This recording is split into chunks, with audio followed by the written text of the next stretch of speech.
and be able to start cutting out these roads. And that was a high scaler's job. These gentlemen tied themselves on ropes, lowered themselves down the canyon, and actually hung off these canyon walls and started the initial blasting and drilling to the project. 400 high scalers worked for 2 years on the canyon walls. Meantime, the most difficult task began. Rerouting the Colorado River so the dam's foundation could be built on the dry bedrock beneath it. How'd they do that?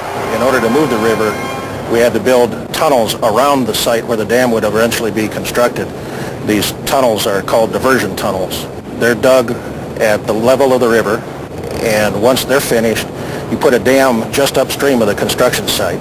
And to get all 4 of them completed in a minimum amount of time, a special rig was built called the Jumbo. It was a series of scaffolding placed upon a tractor, and at each level they had workmen with drills. They'd get at these levels, drill it out, set the dynamite, and then they would ignite the dynamite, blast it out, and go in with front-end loaders and remove the debris. By November of 1932, they'd blasted through 4 million tons of rock. And with 2 of the diversion tunnels complete, the water rose to the mouth of the tunnels and the Colorado River changed course. The riverbed was laid bare. Now they could begin to pour the dam. How'd they do it? It was built as a series of 230 vertical columns, each 25 to 60 feet across. The construction of the dam with these lifts of concrete then is almost akin to building blocks. I've heard it likened to Legos, but we manufacture the Lego block as we go, setting a form, filling it full of concrete, waiting for it to set, and continue this way, stacking up these blocks to build the whole structure. 96 men died building it, but on March 1st, 1936, 2 years ahead of schedule and 5 years after they'd begun, Hoover Dam was finished. The water behind the dam slowly began to rise, and 6 years, 6 months, and 6 days later, the reservoir was full. Inside the world's greatest engineering marvel, thousands of megawatts of electricity came online. How do they maintain the dam and power plant today? The difficulty in maintaining a facility like Hoover Dam is that the things that we need to keep this place operated and maintained are not things you can just run by at Ace Hardware. We have a technology that spans 70 years here. 250 people work round the clock, 365 days a year, to keep everything in the plant humming. Maintenance here is anything but routine. Take the generators, for example. Each one has over 1 million moving parts, almost all made in the 1920s. Part of the task of maintenance is to replace things as they grow obsolete, but in some of the large machinery there's no such thing as obsolescence. We just keep fixing them. How do they do that? In their own machine shop, a shop seemingly built for giants. Here, ordinary-sized men grapple with lathes big enough to carve a redwood, nuts and bolts weighing hundreds of pounds, and wrenches that would strain a weightlifter.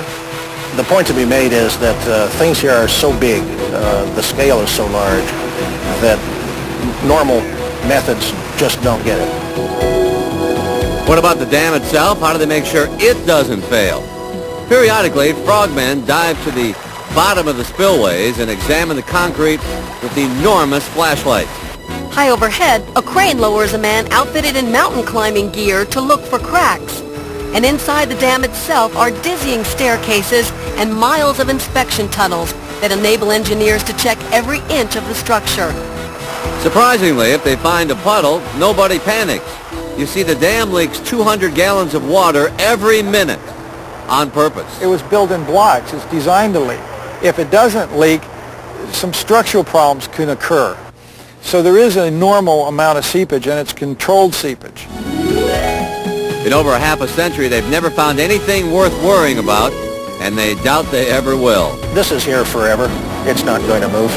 The mountains may wear down, and the concrete may wear down with it, but it's not going to crack and disappear. Gambling and entertainment aren't the only reasons people come to Vegas. They also flock here by the thousands to get married. In fact, Dorothy, the phone book dedicates 12 full pages to places where you can be pronounced husband and wife, but one woman gets more calls than them all. Her name is Charlotte Richards, and around here they call her the wedding queen of the world. Charlotte has married more than 500,000 people. Here's how she does it. In sickness and in health. Power and to respect. until death do us part. To be able to deal with such high volume, Charlotte has designed a unique system. You could call it an assembly line for matrimony. Each and every day, her 11 limousines make up to 100 pickups. Her floral department, with a full-time staff of 3, designs and creates 150 arrangements. A local bakery provides wedding cakes instantly, and Charlotte doles out dozens of her 200 wedding gowns and 500 tuxedos. From her nerve center here on the Strip, Charlotte directs the operations of the 5 wedding chapels that she owns. Just how efficient is she? If you were to call me from, let's say, your hotel room right now, I'd have a limousine there in 10 minutes, take you to the license bureau to get your license, get your wedding gown, tuxedo, back to the chapel for your wedding, and back to your hotel in an hour's time. How did Charlotte become the wedding queen of the world? Well, she'll marry anyone, anytime, anywhere, except... I would never marry anyone that's intoxicated, and I would never marry anyone that doesn't have clothes on. And yes, I have been asked. Charlotte is sort of like the McDonald's of love, serving up I do's 24 hours a day, making it so convenient you don't even have to leave your car. This, of course, is the only drive-up wedding window in the world. And it's one way you can get married. And it only costs $30. But if you're really in the mood to splurge, you can have Charlotte and the chapel come to you. The cost, $55. If driving down the Strip in a pink and white motorhome with an Elvis look-alike serenading you is not romantic enough, Charlotte's web of love covers anything you want. Whether it's the top of a water slide, A hot air balloon, in a gorilla suit, dressed as Batman and Catwoman, on a Ferris wheel, or for $250 in a helicopter with the king.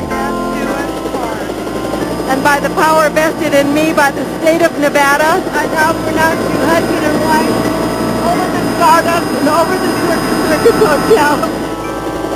How does Charlotte coordinate it all? She employs 7 full-time ministers, a dispatcher, 30 hosts and hostesses, and of course Mildred, the legendary organist who's been with her since day one. Mildred is Charlotte's oldest employee and one of the few without a prison record.